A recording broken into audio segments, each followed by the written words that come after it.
Fala pessoal, tudo bom com vocês de novo? Como eu falei pra vocês nos outros vídeos, eu tô aqui hoje pra falar do, da vez que faz pouco tempo, né, que eu quebrei. Então, o vídeo já é sobre isso, o título já é sobre isso. E eu quero explicar pra vocês que muita gente não sabia antes de me conhecer pela terapia, não sabia o que eu fazia antes, né? Então eu trabalhava com vacas leiteiras, eu tinha produção de vacas leiteiras e trabalhava junto com meu pai, né? No sítio do meu pai. E lá eu gravava vídeos também, quando eu tinha 17, 18 anos na época, que é o meu outro canal. E acho que eu vou postar esse vídeo também no mesmo canal, que ainda tem bastante seguidores, bastante inscritos, tem mais de 7 mil inscritos lá. E muita gente até hoje assiste vídeos sobre bezerros que eu gravava, porque eu tava começando no início, né? E muita gente se conectava justamente porque eu tava começando. E, e o que aconteceu, pessoal? Eu nunca gostei de fazer aquilo. Eu gostava realmente disso que eu tô fazendo agora. E eu, desde os meus. Desde que eu me lembro, por gente, eu gostava de saber sobre os motivos humanos, de conversar. E a gente vai deixando as coisas que a gente sabe de lado, né? Depois que eu estudei bastante, e ainda estudo, não que eu tenha estudado muito, tem muita gente que é muito mais inteligente que eu, estuda muito mais do que eu. Mas, às vezes, um simples estudo, que talvez seja esse para você, muda totalmente a tua vida, a tua linha de pensamento. E é isso que eu quero trazer aqui para você hoje. De que talvez você possa mudar com isso também. Como assim, Felipe? As pessoas, as pessoas estão vivendo sempre no modo automático. Consegue entender? A gente sempre está deixando o mundo nos dizer o que a gente precisa fazer. É poucas vezes que a gente realmente está fazendo o que eu realmente quero. A gente sempre está obedecendo a nossa mente. A nossa mente manda uma instrução e a gente nem fala mais com ela.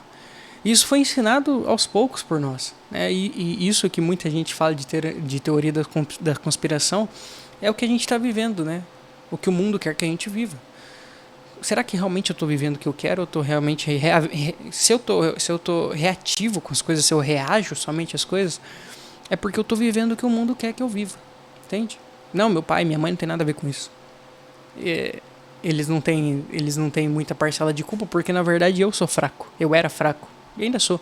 Mas eu era mais fraco ainda. Eu podia ter falado não. Eu podia ter parado. Entende? Mas eu buscava uma coisa que hoje eu entendo, que era reconhecimento. E eu busquei por muito tempo reconhecimento dos meus pais. E não tendo esse reconhecimento, porque a gente nunca vai ter o reconhecimento que a gente quer. O reconhecimento ele só está dentro de você. Só eu mesmo consigo dar reconhecimento pelo que eu estou fazendo aqui. É legal, é gostoso quando vocês falam que vocês estão bem por um vídeo meu, que vocês entenderam um vídeo meu e por isso que vocês melhoraram, resolveram coisas na vida de vocês. Mas isso ainda não me alimenta. O que me alimenta de verdade é o meu próprio reconhecimento. Nunca, você pode falar que eu sou maravilhoso, que eu sou o melhor cara do mundo. A minha mulher pode falar que eu sou o melhor homem do mundo. O reconhecimento ainda não vai preencher o vazio que tem aqui dentro, tá? E o que isso quer dizer com que eu quebrei? E eu quebrei mesmo, eu perdi tudo que eu tinha, que eu achava que eu tinha, né? Que eu achava que era eu. Pessoal, eu rezava muito. Talvez não, mas eu rezava razoavelmente. Todos os dias, eu rezava. E eu tenho que falar sobre a minha segunda conversão pra vocês, que eu vou deixar para um próximo vídeo, porque teve uma época que eu fui ateu na minha vida, que eu fiquei com tanta raiva de Deus que eu tinha certeza que ele não existia, então, e que eu perdi, perdi um amigo muito próximo, né? Eu já falei aqui pra vocês. Isso foi uma grande divisão na minha vida. E antes disso, quando a gente, eu morava, para você ter ideia, eu morava na cidade até os meus 14 anos e meu pai tinha um sítio. E todos os finais de semana a gente ia para esse sítio. Então na cidade eu era livre. De certa forma eu era livre, eu apanhava bastante. Meu pai, se ver esse vídeo, ele não vai concordar, mas eu apanhava bastante, pô. Porque eu não conseguia ficar parado, eu sempre queria conversar, eu sempre queria estar no meio do povo, eu sempre queria estar no movimento. E, e com 13 anos, 12 anos, eu já andava sozinho por toda a cidade. Minha cidade é grande, razoavelmente grande, 100 mil habitantes eu acho que tinha naquela época, agora tem 140. E eu já andava sozinho de ônibus 9, 10 horas da noite. E eu lembro que com 14 anos eu tinha arrumado um serviço, um emprego, que eu sempre quis trabalhar, sempre trabalhava pro meus tios, que tinham lan house na época. E trabalho não, né? Atender, isso aí pra mim era fichinha. E eu queria dinheiro, então eu queria trabalhar. E quando eu falei pro meu pai que eu queria trabalhar, ele sempre foi da ideia de que eu tinha que estudar. E estudar pra mim, eu gostava. As coisas que eu gostava, eu realmente gostava de fazer. Mas era um pouco fácil, então eu deixava para a última hora para fazer aquilo que eu realmente precisava, então sempre deixava para a última hora essas coisas. E aí apelidaram isso, né? Hoje se chama de TDAH. E hoje muita gente toma remédio para isso e às vezes tem que tomar mesmo. Mas quando eu falei para ele que eu ia trabalhar, que eu tinha arrumado um emprego de empacotador com 14 anos, naquela época podia, hoje eu nem sei se pode. Ele falou: "Não, você vai, era férias, você vai pro sítio". E ele foi lá e me deixou no sítio, um mês, com o meu tio, né, que morava lá. E assim, foi uma ruptura na minha vida. Não foi ruim, pessoal, não quero que vocês entendam isso. Mas foi muito bom. Aprendi a trabalhar mesmo, por mais que as pessoas próximas a mim vão falar que eu nunca trabalhei. Mas na minha cabeça eu trabalhava muito, eu trabalhava no sol, eu acordava cedo, eu aprendi a tirar leite. E aí foi a primeira coisa, foi o primeiro serviço em si que eu aprendi. E aí mais pra frente eu fui aprender na psicanálise que o primeiro serviço que o nosso pai nos ensina e a gente busca reconhecimento até o final dele. E isso faz muito sentido. Porque não era aquilo que eu queria, mas depois dos 14, eles desfizeram a sociedade, a gente ficou com o sítio, mas a gente ficou sem vaca, então eu comecei a trabalhar com bezerros e comecei a gravar e o pessoal começou a assistir, começou a dar certo, comecei a ganhar dinheiro com o YouTube. E aí eu falei: não, então é isso, mas pessoal, a minha vida toda, enquanto eu trabalhava desses 14 aos meus 18, 20 anos, eu chorava direto, sem ninguém ver, quieto, por aquilo que eu não gostava. E eu lembrava das coisas que eu gostava, mas eu também não queria fazer porque ninguém me dava reconhecimento. Por exemplo, eu gostava de tocar violão e não tocava mais violão porque as pessoas não falavam que era bom. E eu não tinha aprendido isso que eu estou ensinando para vocês. Isso que eu quero que vocês são mais velhos, eu quero que vocês ensinem para os filhos de vocês. O reconhecimento que vocês dão para eles na infância, por exemplo, dele tocar um violão e falar para ele: pô, você tá tocando violão bem, toca de novo, toca de novo, toca de novo. Isso vai ensinar eles que eles podem ser bons. Isso vai ensinar eles gostar do que eles fazem. Porque eu não gostava do que eu fazia, porque eu não tinha reconhecimento. Eu falava: então isso é ruim. E é isso que a gente faz na nossa cabeça. A gente coloca naquilo que a gente gosta de fazer e a gente não recebe o reconhecimento que eu estou esperando, então eu coloco na caixa do ruim. E quando eu coloco na caixa do ruim, então eu não posso ir naquela personalidade que seria a minha personalidade, que seria o que eu nasci para fazer. Entende? E dentro disso, eu casei. Quando eu casei, a minha mulher falava que isso não era normal, eu ia ser infeliz. E aí eu fui reavivando uma coisa que eu gostava. E aí eu falei pra ela: eu quero ser psicólogo. E daí eu falei: não, mas eu não posso, né? Psicólogo é coisa de mulher e tal. E eu falei: então eu vou fazer filosofia. E ela falou: não, você vai fazer psicologia. E aí comecei psicologia, comecei psicoterapia, me tornei terapeuta. E quando eu atendi a primeira pessoa, quando eu atendi, eu falei assim: meu, que bom que eu tô novo, né? Porque eu nasci pra fazer isso. Sabe, a hora passou tão voando. Coisas que nunca passava na minha vida. O dia pra mim era lento. Por exemplo, gravar esse vídeo eu tenho que cronometrar, pessoal, porque já deu 9 minutos, eu queria fazer um vídeo de 10. Então é realmente isso que eu quero trazer pra vocês. Assim, não quero que vocês larguem todo o serviço de vocês, mas quero que vocês vejam por que vocês nasceram. Porque depois disso, eu ainda tentei conciliar, eu tentei continuar as duas coisas, tentei buscando reconhecimento do meu pai sempre, e eu caí numa malha de ganância. E realmente começou a entrar muito dinheiro na minha vida, começou a dar certo as vacas, eu fiz um financiamento que eu não precisava ter feito, fiz um financiamento de galpão, a gente construiu um galpão maior. Eu tinha feito agronegócio como primeira graduação, com meus 18 anos, e eu sei muito sobre dinheiro, sobre guardar dinheiro, sobre investir, e como se eu olho para trás nesse ano que eu quebrei, e é como se eu tivesse com os olhos vendados, Porque eu fiz de tudo, eu queria fazer de tudo para aquilo acabar o mais rápido possível. Então eu comprei mais vacas, eu fiz outro financiamento para comprar vacas, eu fiz um financiamento de trator para crescer, para plantar mais. Mas na minha cabeça eu queria deixar aquilo redondo, sabe? Tudo para funcionar sozinho, sem mim. Então eu consegui funcionários bons, eu comecei a pagar funcionário mais do que devia, porque eu achei que ele merecia, e ele merecia realmente, mas eu não conseguia pagar porque não estava sobrando mais nada. Então eu comecei a ter que pegar dinheiro emprestado para pagar eles, e eu estava construindo uma casa. E eu tinha comprado um sítio para mim e para minha esposa. E pô, olhando para trás me dá até uma angústia, pô, podia ter feito tudo diferente, entende? Podia ter deixado sem construir a casa e hoje estava bem ainda, mas não era para isso acontecer. E a todo momento a minha cabeça, aquilo que eu falei para vocês, a minha cabeça ela quer mandar em mim, ela quer dizer que eu errei e que de certa forma eu errei mesmo. E eu tô vendo meus erros e cada dia eu vejo outros erros que eu não vou repetir, mas eu tinha um sentimento de que aquilo ia dar errado. E mesmo assim eu continuei. E construí um casarão. Não construí uma casinha, pessoal, construí um casarão. E aí eu quis construir um galpão para fazer uma academia e começou as coisas a dar errado porque eu gastei mais no galpão atrás da minha casa, sabe? Era pra ser um galpão grande pra gente fazer uma edícula e fiz tudo de uma vez, sabe? Perdido. E ainda rezando. Todos os dias era longe, não era perto, né? Todos os dias eu ia pro sítio onde tinha as vacas trabalhar e eu ia rezando e pedindo, olha, Pai, faz-me santo, se isso não é pra mim, se isso... Só que ele já tava falando comigo, olha, isso não é pra você. Ele já tinha falado comigo 5 anos atrás, isso não é pra você. Eu falei, então... E eu rezava, sabe? Essa oração é muito poderosa. Mesmo que você não seja católico, né? Quando a gente faz uma oração é pra nós mesmos. Deus fala com nós dentro de nós mesmos.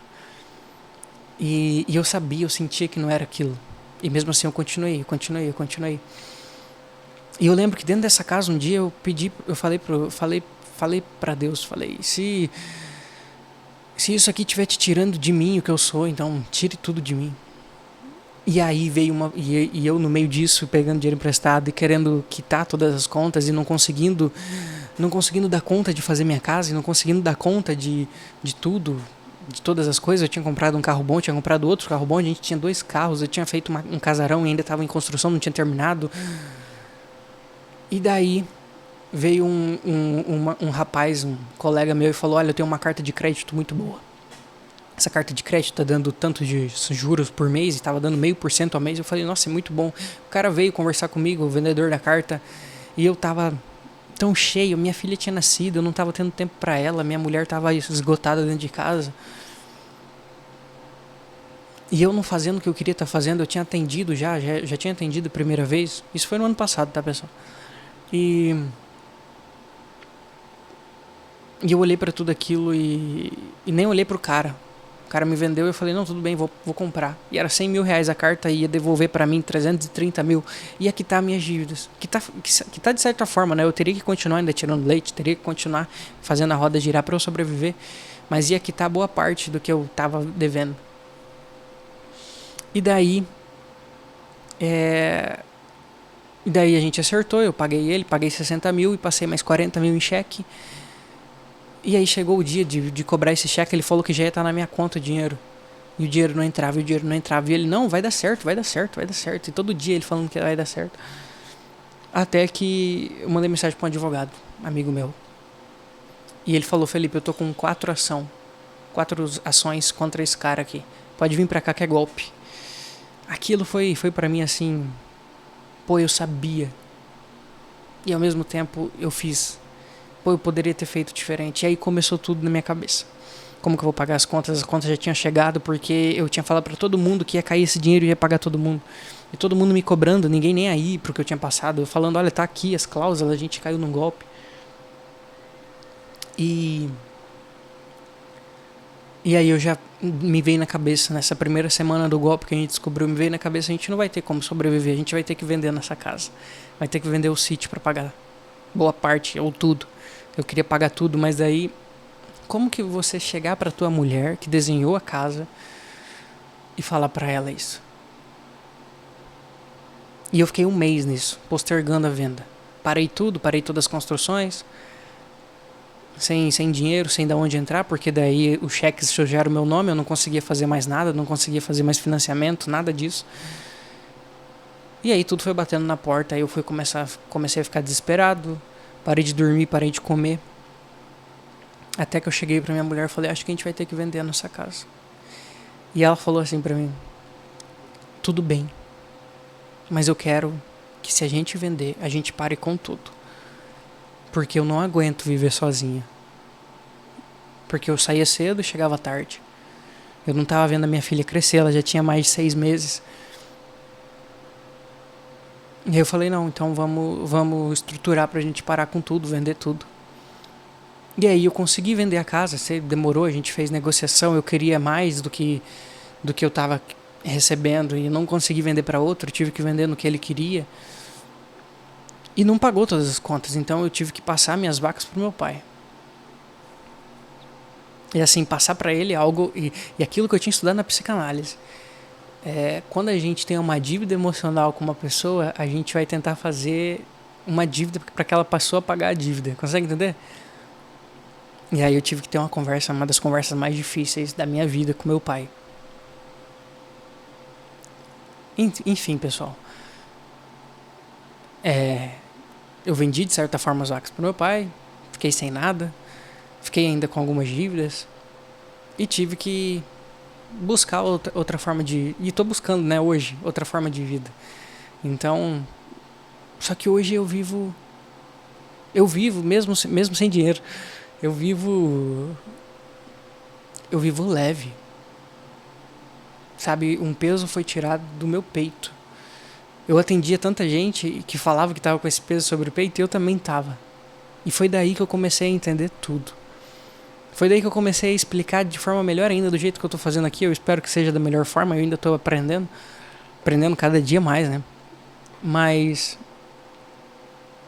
voltou tudo que eu tinha aprendido um dia, todas as aulas dos meus professores de filosofia, aula dos meus professores de psicoterapia, e as orações, e os padres, e as outras pessoas fora da igreja católica que tinham me ensinado alguma coisa, tudo foi voltando e eu fui aprendendo a viver conforme eu preciso.